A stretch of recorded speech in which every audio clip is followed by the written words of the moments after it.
Bismillahirrahmanirrahim. Assalamualaikum warahmatullahi wabarakatuh. Alhamdulillahirabbil alamin wassalatu wassalamu ala sayyidina wa maulana Muhammad wa ala alihi wa sahbihi ajmain walhamdulillahirabbil alamin. Para asatidzah dan anak-anakku sekalian, santri SMA Islam Terpadu Darut Taqwa Ponorogo kelas 10 dan kelas I'dad, kelas persiapan tahun ajaran 2021. Bagaimana kabarnya? Terutama yang di rumah ini ya, meskipun dalam suasana yang masih penuh keprihatinan dalam pandemi COVID-19, tapi senantiasa kita bersyukur kepada Allah Subhanahu wa taala atas limpahan nikmatnya. Dan meskipun kita belum bisa bersua secara langsung, tapi masih banyak sarana silaturahim yang bisa kita jalankan. Alhamdulillah kita di pekan ini adalah masa orientasi dan ta'aruf Masita, dan saya kebagian materi tentang penguatan aspek karakter dalam pendidikan kita. Yang ini materinya saya beri judul menuju pribadi yang berkarakter kuat. Jadi mari disimak selanjutnya.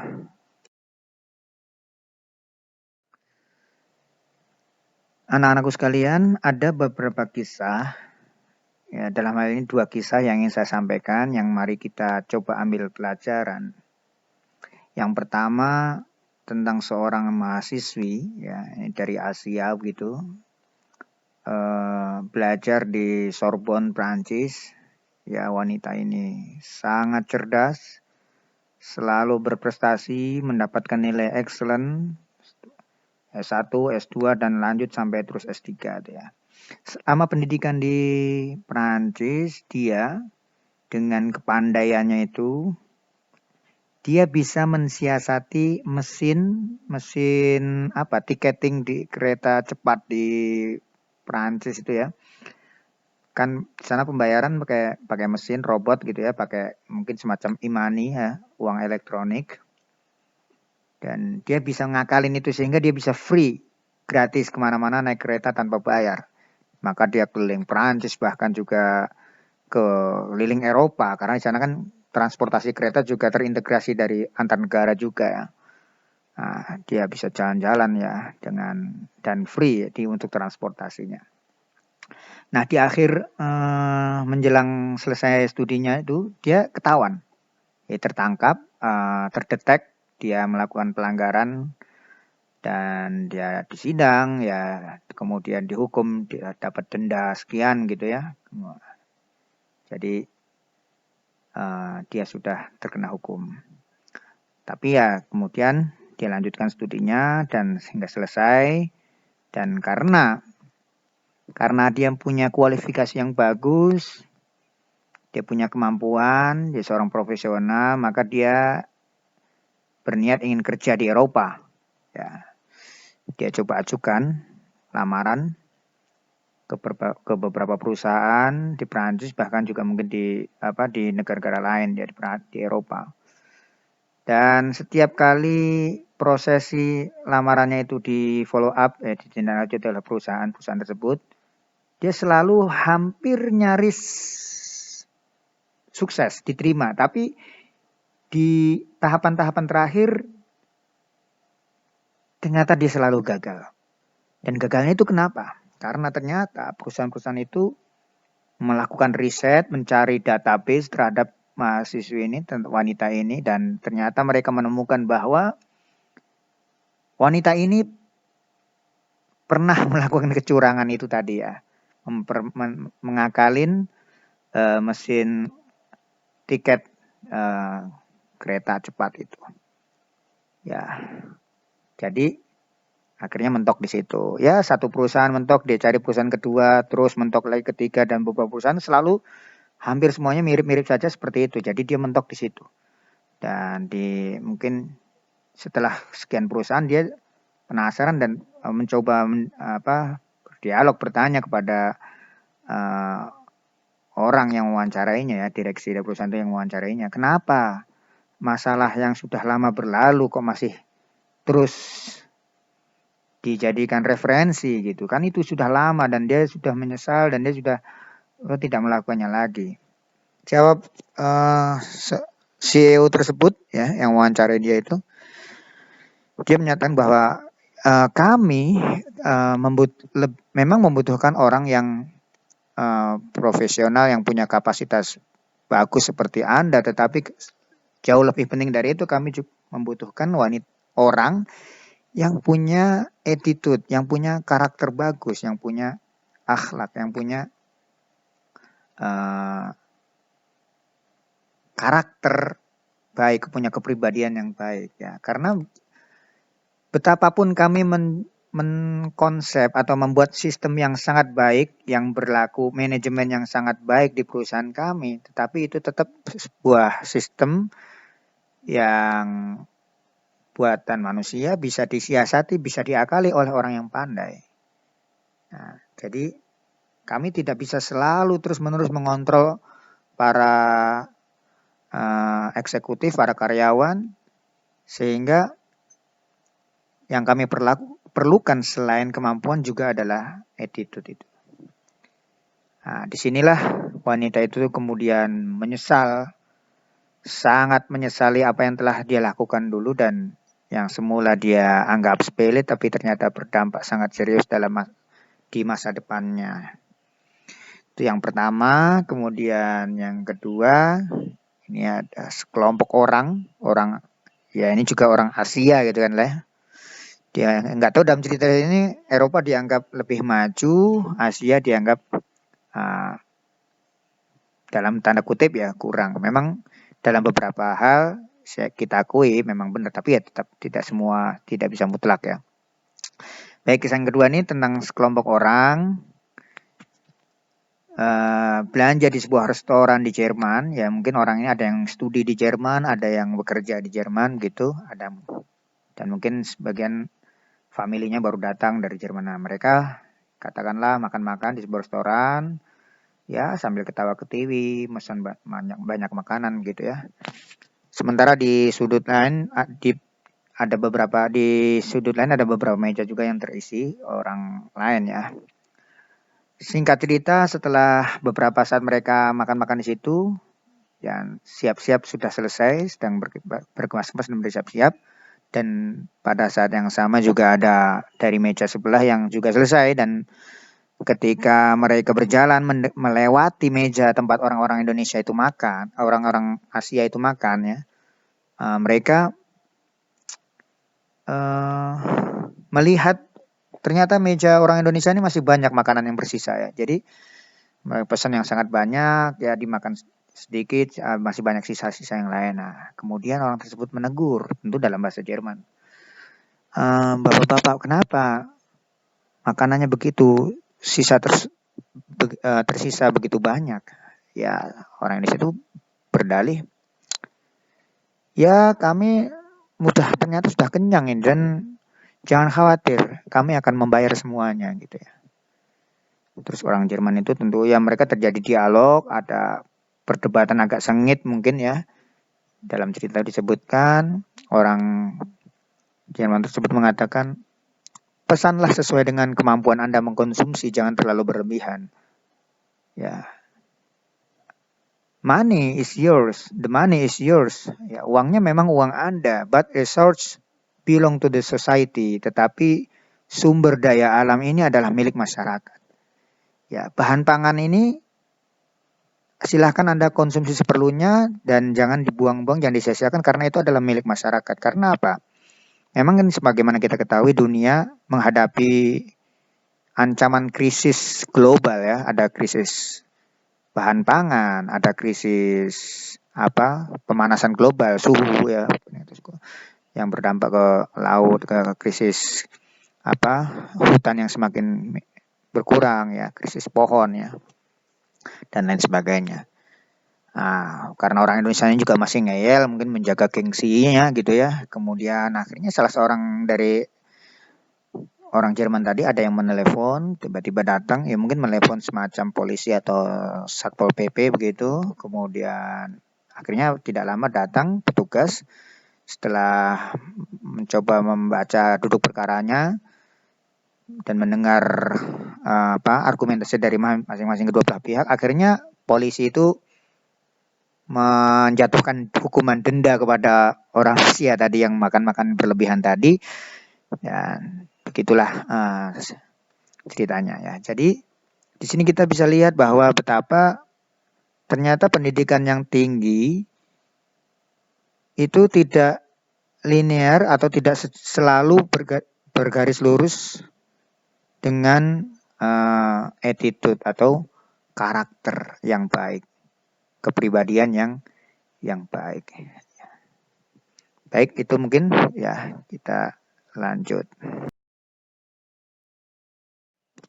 Ini adalah keseimbangan antara sikap, keterampilan, dan pengetahuan ya, untuk membangun soft skill dan hard skill. Yang sebagaimana kita ketahui dalam pembelajaran itu sebenarnya ada 3 ranah, ya, ranah pengetahuan, ranah keterampilan, dan ranah sikap. Pengetahuan itu kognitif, keterampilan itu psikomotorik ya, sikap itu afektif ya.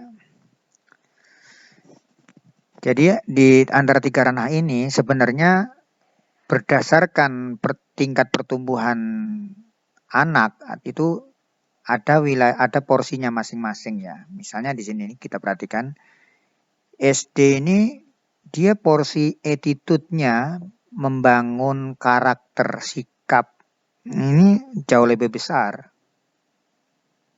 Lebih besar dari skill apalagi knowledge ya. Nah, seiring dengan pertumbuhan di SD SMP ya, mungkin kematangan juga sudah bertambah, attitude-nya mulai berkurang, tapi dengan asumsi di SD-nya sudah banyak ya, dia sudah mendapatkan banyak. Ya di SMP attitude-nya dikurangi, skill-nya ditambah, dan knowledge-nya yang banyak penambahannya, sisi pengetahuan ya. Seiring dengan kematangan pertumbuhan otaknya juga. Tapi di sini attitude-nya sudah lebih matang di saat ketika SD sudah banyak, ya di SMP-nya bisa dikurangi. Tapi masih tetap porsinya dilihat banyak dibanding di atasnya. Lanjut ke SMA atau SMK, ini porsi knowledge-nya ditambah, skill-nya jauh lebih besar, ini justru paling besar sekarang skill-nya.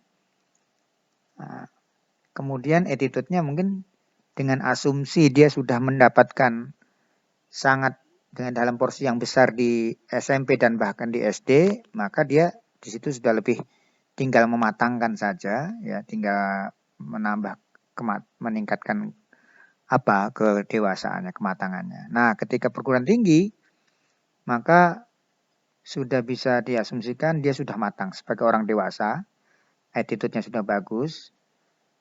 Nah, skill-nya mungkin juga masih besar, ya sama besar lah mungkin dengan knowledge-nya. Jadi itu kira-kira porsi masing-masing ranah ya dalam level pertumbuhan. Nah sekarang kita di mana? Kita di SMA. Oh, berarti di sini dong. Berarti kita itu nggak usah banyak ya. Ini dengan asumsi bahwa kalau pengembangan karakter kita, attitude di waktu SMP dan SD juga berjalan dengan baik, dengan normal. Ibaratnya sudah lulus dan tuntas. Nah, tapi menjadi ada problem apabila pembangunan karakter, pendidikan yang memperhatikan attitude, aspek attitude tadi ternyata waktu SD dan SMP-nya masih belum tuntas, maka ini akan menjadi PR ketika di SMA dia punya masalah. Nah, disinilah perlunya kita mengevaluasi diri kita, kira-kira sudah sampai mana kematangan attitude kita. Kalau ternyata masih bermasalah, tentu ini menjadi PR bagi kita dan kita mesti harus menyadari, jadi langkah pertama menyadari, kemudian harus mengupgrade diri kita. Ini kekurangan-kekurangan. Kalau ada bolong-bolong di SMP, apalagi di SD juga, dan sebenarnya di TK ya, pra SD pun juga ini pengajaran attitude sangat-sangat dominan. Jadi ketika anak gitu ya, mereka belajar sikap dari orang tuanya, dari lingkungan, ini sangat berdampak. Nah, ini penting mungkin bagi kita untuk menyadari posisi kita di mana. Silahkan kalau emang perlu konsultasi kepada para guru, pada bimbingan konseling untuk melihat peta dari kematangan attitude kita, dan sehingga kalau misalnya ada problem di sini, ada masalah, bisa kita cari solusinya secepat mungkin ya.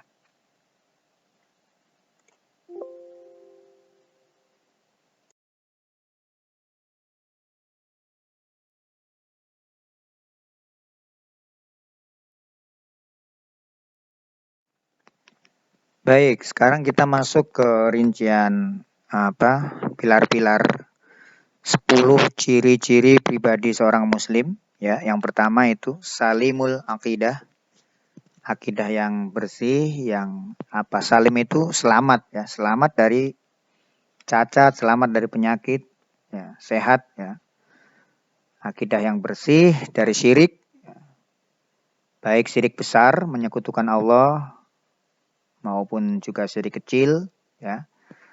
Makanya ini ada doa ini yang sangat bagus yang senantiasa kita baca ya. Allahumma inna na'udzubika min an nusyrika bika syai'an na'lamuhu wa nastaghfiruka lima la na'lamu. Ya. Ya Allah, aku berlindung kepadamu dari perbuatan syirik yang aku sudah paham, yang aku sudah tahu ya. Jadi karena sudah tahu, aku berlindung kepadamu dari perbuatan syirik tersebut. Dan astaghfiruka lima la a'lam ya. Aku memohon ampun kepadamu atas perbuatan syirik yang aku tidak tahu, karena ada syirik mungkin kita konsepnya itu belum paham ya, atau ini ada syirik khafi atau syirik yang tersembunyi seperti riya ya, atau sum'ah ya. Ya, apa bedanya riya dengan sum'ah? Kalau riya itu kan mempertontonkan amal, jadi live. Langsung pada saat kejadian kita tunjukkan pada orang lain dengan harapan dapat pujian ya. Citra kita menjadi positif di hadapan orang lain, di hadapan hamba. Nah, kalau itu riya. Kalau sum'ah bercerita, memperdengarkan pada orang lain. Bisa jadi seseorang ketika melakukan sebuah amal pada hari H, pada jam J-nya dia ikhlas ya. Misalnya seorang bangun masjid ikhlas, betul-betul murni karena Allah. Tetapi misalnya seiring dengan berjalannya waktu, 10 tahun kemudian dia cerita kepada orang lain, wah ini nih, saya yang bangun masjid ini nih, kalau nggak saya bangun, wah masyarakat di sini masih jauh agamanya, kehidupan agamanya. Nah ini kalau muncul di situ sum'ah ya, ada penyimpangan dari motivasinya dia melakukan hal tersebut, nah itu mengatakan salah, itu juga syirik khafi. Nah jadi ini akidah, jelas hal yang sangat mendasar yang tidak bisa ditawar-tawar ya. Seorang muslim harus bersih dan dia senantiasa beribadah, bertakarub kepada Allah Subhanahu wa taala. Dan seorang muslim itu tentu harus punya perasaan muraqabah ya. Muraqabah selalu diawasi oleh Allah Subhanahu wa taala. Sehingga kalau muncul perasaan muraqabah ini, seorang muslim tidak akan melakukan pelanggaran-pelanggaran, karena begitu dia melakukan pelanggaran, dia tahu kalau Allah mengawasi. Nah, sekarang kalau kita lihat bagaimana kondisi kita. Ini kan kasus yang paling mudah, misalnya ketika ulangan. Kalau masih mau mencontek, berarti muraqabahnya masih lemah atau masih hilang, tidak ada. Ya, dia hanya takut pengawasan dari guru pengawas ujian. Ya, nah di sini kita evaluasi diri kita lah. Makanya kalau di lembar ulangan itu kan saya buat surat pernyataan pernyataan sikap ya, bahwa saya mengerjakan ulangan ini secara jujur dan tidak melakukan hal-hal yang dilarang. Terus tanda tangan di sampingnya. Dan itu tapi sifatnya pilihan aja ya. Silahkan yang mau tanda tangan, yang tidak ya yang berarti dia nggak siap untuk ini ya. Ya sudah, itu pilihan saja ya. Kemudian ya mengingat kematian, hari akhir, ini juga bagian dari untuk menyuburkan akidah dan keimanan kita. Nih apalagi nih di musim Covid pandemi nih. Kalau ada yang bisa dapat kesempatan menyaksikan prosesi pemakaman mayit dengan standar Covid-19, serem juga kayaknya itu ya. Bagus juga itu, coba kalau ada kesempatan boleh itu melihat, supaya muncul dalam diri kita, oh ya, perasaan bahwa kita juga suatu saat akan mengalami kematian dan akan mempertanggungjawabkannya amal perbuatan kita di hari akhir kepada Allah Subhanahu wa taala. Ya. Berikutnya ini adalah sahihul ibadah, ibadah yang benar. Ibadah yang benar sesuai dengan tuntunan Rasulullah Shallallahu alaihi wasallam. Karena ibadah kita kan diterima kalau sesuai dengan ajaran Rasulullah. Walaupun di sini nanti ya ada masalah yang khilafiyah, ini ya yang poin paling bawah, kita harus bijaksana dalam menghadapi masalah yang sifatnya khilafiyah. Ada perbedaan pendapat. Kalau kita sudah belajar fikih kan kita menemukan ada banyak pendapat dalam beberapa masalah. Ya kita silahkan tarjih, dicari pendapat yang kuat, silahkan didiskusikan, debat ilmiah, tapi harus dalam koridor ilmiah dan dipayungi ukhuwah.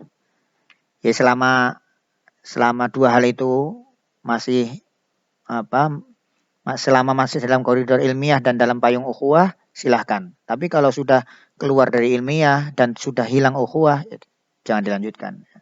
Silahkan ya. Kemudian itu terkait dengan cara. Nah, kemudian juga terkait dengan motivasi ya. Motivasi dalam beribadah. Tadi masalah salimul aqidah kan harus ikhlas karena Allah Subhanahu wa taala. Ini masalah kemandirian dalam ibadah ya, perlu ini saya garis tebal ya, bold nih, karena supaya jadi perhatian kita semua. Karena ada, kalau kita amati santri pondok. Santri ketika di pondok, dia kan berada dalam lingkungan yang direkayasa sedemikian rupa, sekondusif mungkin menjadi seorang pribadi yang soleh. Ya, ibadahnya dijaga, diatur, ada tata tertib, ya. Sholat dibangunkan, dimobilisasi ke masjid, kemudian waktunya tilawah, waktunya murojaah, waktunya tahfiz, digiring. Kalau ada yang melanggar maka akan diberi teguran, terus seperti itu ya. Kemudian putra-putri diberi, bahkan bukan hanya diberi pisah, yang kalau Darut Taqwa kan yang putri di Bungkal, yang putra di pintu sangat jauh ya. Oh, yang di putra kalian paling ketemu ibu-ibu dapur ya kan, sama istri beberapa ustadz yang tinggal di dalam pondok. Ya nyaris kalau masalah pacaran kalian bisa ya. Kemudian juga tidak ada HP, alhamdulillah ya, tidak ada HP setan kotak. Ya, sehingga kalian kondusif di sini bisa ibadah dan sebagainya. Masalahnya muncul ketika liburan. Nah, ini sudah banyak keluhan dari wali ya. Saya sendiri juga dulu mondok, mungkin juga sedikit banyak merasakan dan melihat teman-teman saya dulu begitu liburan banyak yang ya ibarat kuda lepas dari kandang. Ya, sholatnya karena tidak ada mengontrol, akhirnya bablas ya, jamaahnya, tilawahnya, qiyamulailnya, murojaahnya, hafalannya ya. Apalagi mungkin sebagian orang tua juga yang sibuk ya. Syukur kalau masih ada yang mengingatkan, tapi tetap biasanya santri ketika pulang ke rumah itu langsung grafik ibadahnya terjun bebas. Kenapa seperti itu ya? Nah, ini perlu kita pahami masalahnya, dan kemudian antum harus berpikir untuk mencari solusi, mengantisipasi supaya tidak terjadi, ya. Biar yang sudah berlalu berlalu. Ketika antum di pondok, di asrama, dalam lingkungan yang dikondisikan sedemikian rupa, sebenarnya antum tuh seperti mengalami, saya menyebutnya seperti sterilisasi. Jadi antum diletakkan dalam tempat yang steril, jauh atau tidak ada virus-virus itu dibersihkan semua, sehingga antum bisa sehat, sahih dan salim, salimul aqidah, sahihul ibadah, ya. Sehat, karena steril, tidak ada kuman, tidak ada penyakit. Tapi begitu antum pulang ke rumah dan di sana banyak virus, ada televisi, ada HP, ada PlayStation, ada pacar, ada mantan, tetangga dan lain sebagainya. Di satu sisi, di lain sisi tidak ada ustadz, tidak ada tata tertib, tidak ada aturan, tidak ada bagian keamanan, bagian kedisiplinan, bagian ibadah. Wah, bebas semuanya. Ini masalah. Antum langsung jatuh sakit. Karena ternyata tidak punya imunitas. Jadi semestinya selain sterilisasi, kita itu membutuhkan yang namanya imunisasi. Membangun kekebalan, daya tahan tubuh, antibodi yang kuat.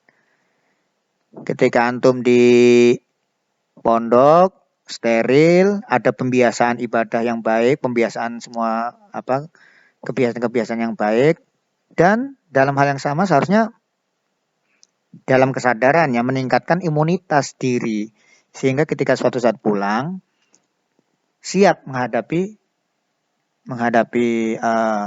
virus-virus yang ada, punya tahan. Ya mungkin kalau ya namanya manusia kadang-kadang sakit tapi nggak lama, kemudian istirahat sebentar tuh sembuh. Nah, ini jangan terlalu berkelanjutan. Ketika pulang futur, selama liburan futur dari awal sampai akhir, dan akhirnya berdampak ketika awal ke pondok, waduh itu pemanasannya luar biasa. Nah ini harus kita identifikasi masalahnya, disadari, dan mari coba diterapi, diobati, dicarikan solusi. Itu ya, sahihul ibadah. Nah, baik, kita ini selain ibadah mahdhah juga masalah halal haram tentu harus kita perhatikan juga ya. Baik.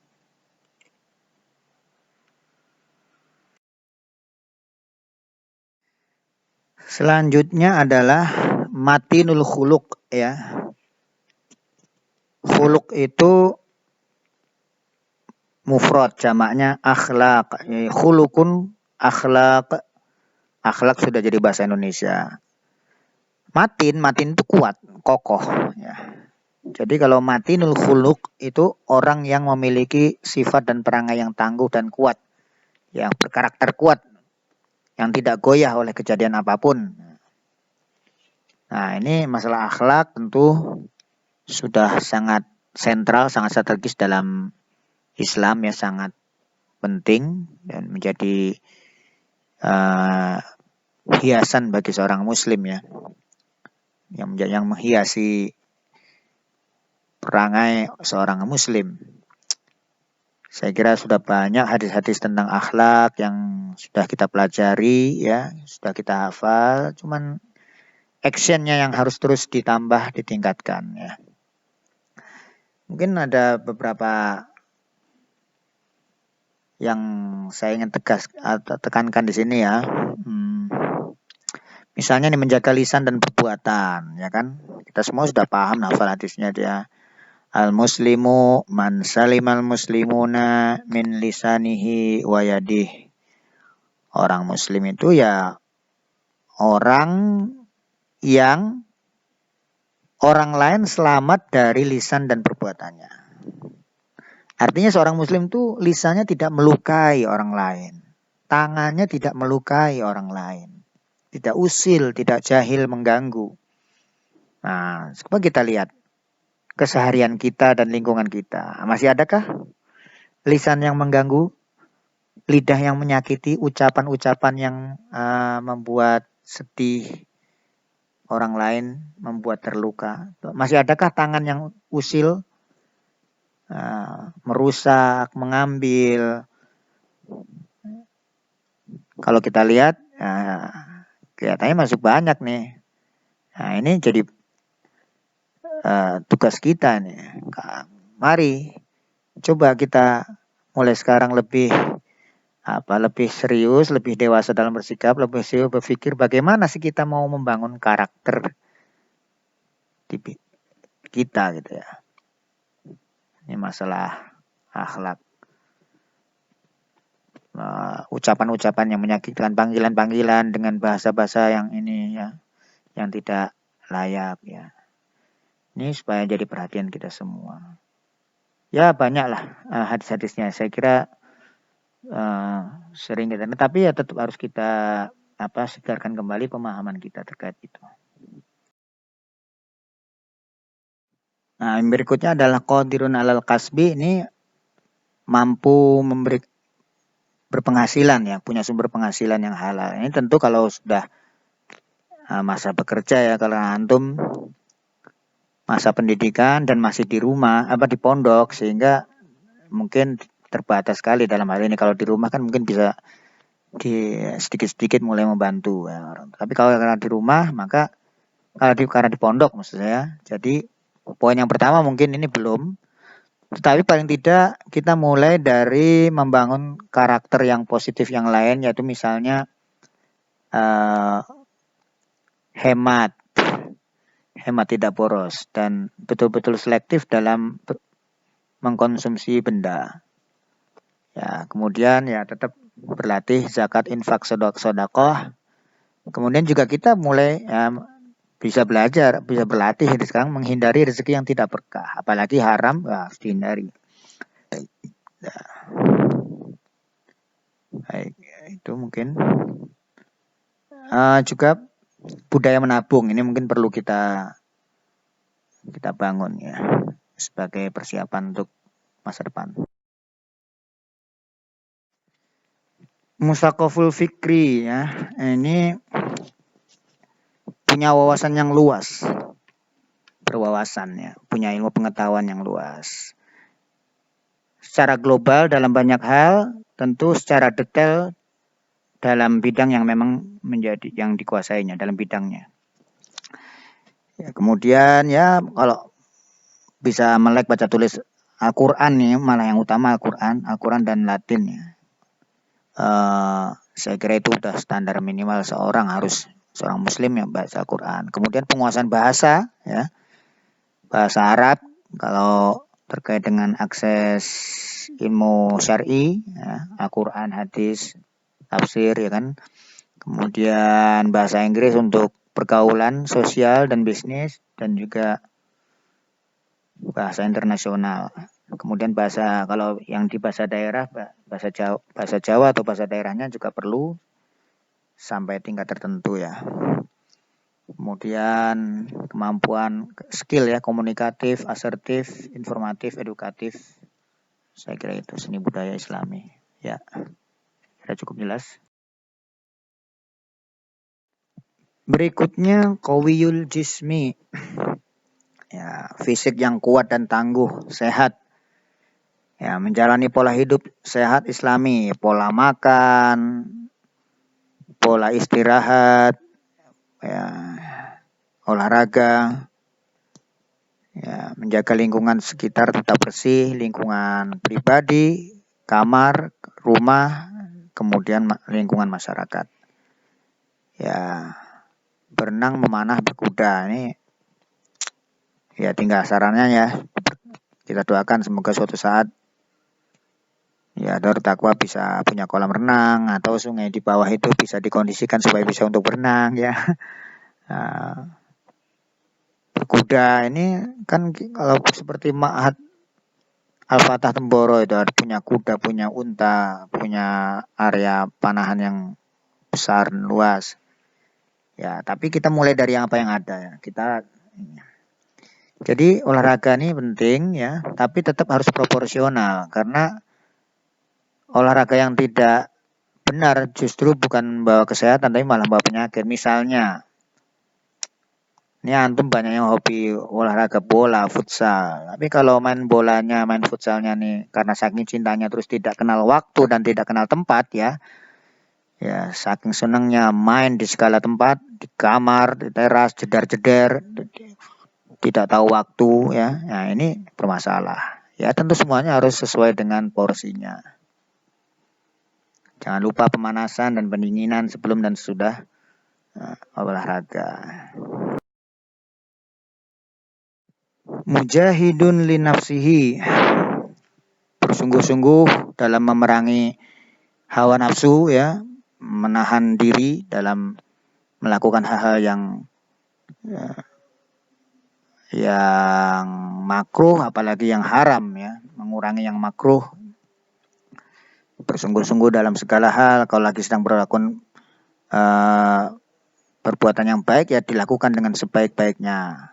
Ya, menjauhi hal yang haram, maksiat, syubhat. Ya, kemudian muraqabah dan ma'iyatullah. Nah, ini tadi ya, muraqabah. Muraqabah itu perasaan diawasi, keyakinan diawasi oleh Allah Subhanahu wa taala. Ma'iyatullah itu bersama Allah, kebersamaan, merasakan kebersamaan Allah di dimanapun ya.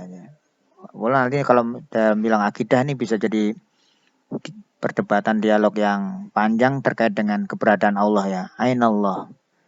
Ya, terlepas dari pendapat-pendapat itu ya, tapi yang jelas kita merasakan kebersamaan Allah ya, kebersamaan Allah. Jadi dimanapun kita berada kita bersama Allah. Innallaha ma'akum aina ma kuntum.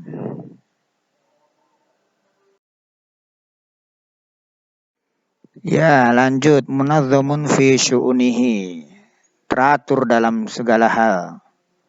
Ya, dalam semua aspek kehidupan, dalam bekerja, dalam belajar, dalam ibadah, disiplin waktu, ya semuanya terjadwal.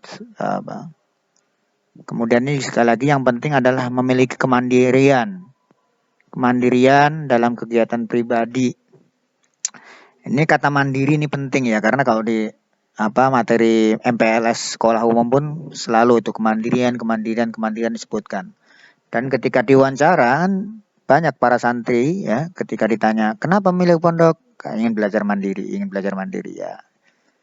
Alhamdulillah antum mulai berlatih kemandirian dalam banyak hal dalam kegiatan pribadi ya. Sekarang kan di asrama masalah makan, masalah pakaian, masalah organisasi kotak, lemari, box ya, tempat tidur, kamar, sebagainya semuanya harus dikerjakan sendiri, kemandirian belajar. Nah ini tolong ini kebiasaan yang sudah terjalin ini dijaga.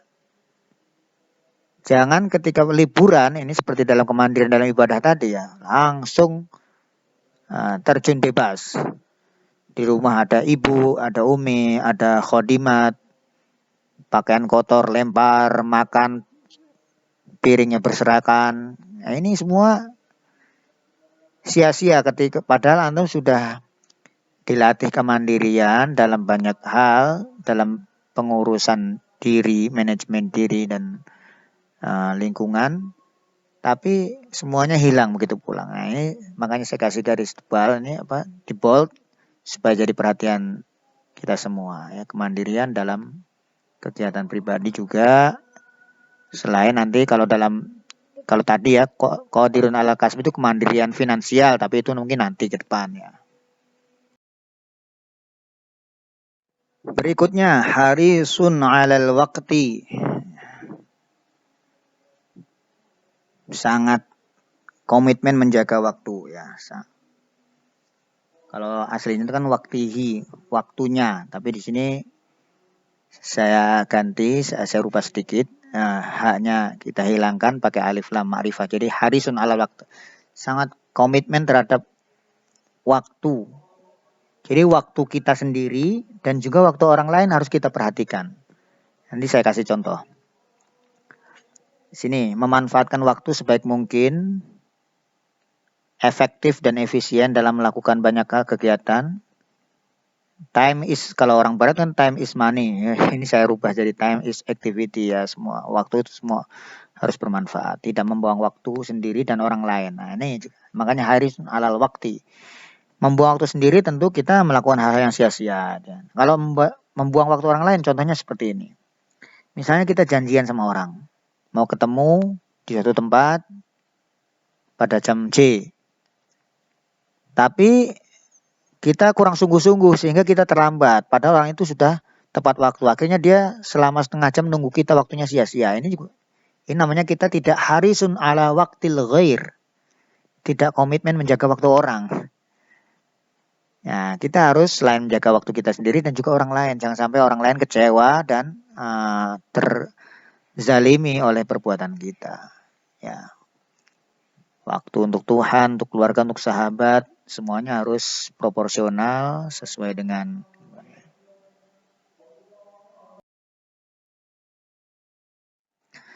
Berikutnya adalah nafi'un lil ghair, bermanfaat bagi orang lain. Ya, seorang muslim yang berkepribadian yang soleh itu bisa memberikan kemanfaatan bagi orang lain, bagi sesama. Menunaikan hak orang tua, pasangan, ya, suami atau istri, di sini bukan pacar ya. Kemudian juga masyarakat dan negara. Dan bukan sebaliknya, malah jangan sampai menjadi sampah masyarakat. Ya, pokoknya seorang muslim memberikan kebaikan bagi lingkungannya. Khairukum anfa'ukum linnas. Orang yang paling baik di antara kalian adalah orang yang paling banyak memberikan kemanfaatan bagi orang lain. Ya, di sini kita fastabiqul khairat ya, memberikan